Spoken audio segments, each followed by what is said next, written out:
Hello student, मैं doctor Manoj Saxena GSM college पेवर से अर्थशास्त्र के टॉपिक बाजार वक्र के साथ उपस्थित हूँ। पिछले वीडियो में मैंने आपको मांग वक्र और पूर्ति वक्र के बारे में बताया था। इसी के आगे जो है बाजार वक्र के बारे में आज डिस्कस करेंगे। बाजार वक्र में एक शब्द आता है मूल्य। बाजार मूल्य मार्केट प्राइस जो है वो कैसे निर्धारित होता है। दो चीज़ें होती हैं बाजार में, मुख्य रूप से बाजार मांग व पूर्ति पर निर्भर करता है। ज़्यादा मांग होगी तो सप्लायर जो हैं वो नए जुड़ते हैं और उसमें पूर्ति बढ़ाने की कोशिश करते हैं, यानी कि पूर्ति बढ़ती है।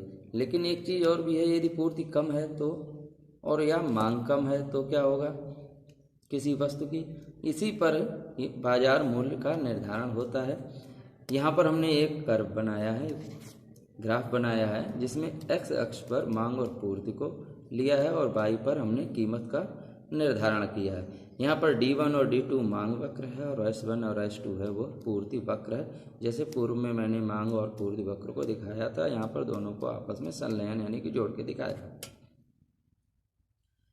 जब किसी वस्तु की मांग कम होती है तो और किसी वस्तु की पूर्ति अधिक होती है तो वहाँ पर बाजार की उस वस्तु की कीमत कैसे निर्धारित होती है।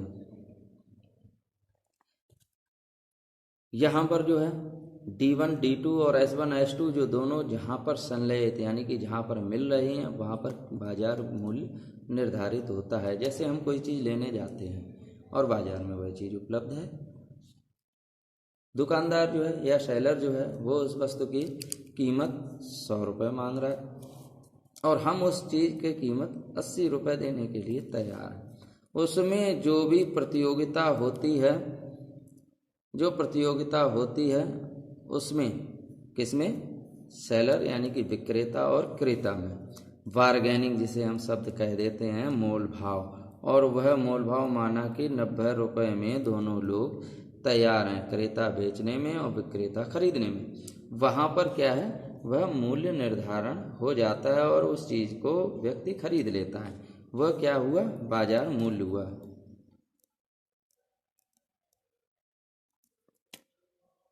अब बात आती है कि बाजार में मूल्य व मांग जो है, बाजार मूल्य जो है मांग व पूर्ति के हिसाब से बदलती रहती है। बाजार के हिसाब से का मूल्य है वो मांग व पूर्ति। मान लीजिए कोई भी चीज़ उत्पादन अधिक होगा और जब उसका उत्पादन अधिक हुआ और मांग करने वाले लोग यानी उसको पसंद करने वाले, उसको लेने वाले लोग कम हैं तो क्या होगा, उस वस्तु की उपलब्धता अधिक हो जाती है या हो जाएगी, जिससे उसकी कीमत कम कीमत पर वह चीज़ बिकती है। दूसरी यह इसी में अगला आता है कि माना कि उस वस्तु की मांग अधिक है और सप्लाई कम है, पूर्ति कम है, तो उस वस्तु की कीमत बढ़ जाती है। खरीदार 10 लोग हैं और वस्तु की मात्रा उतनी नहीं है जो उनकी मांग को पूरा कर सके, तो वो अधिक कीमत पर बिकती है। जब डिमांड ज़्यादा है तब बाजार मूल्य ज़्यादा होगा, यानी कि कीमत बढ़ती है।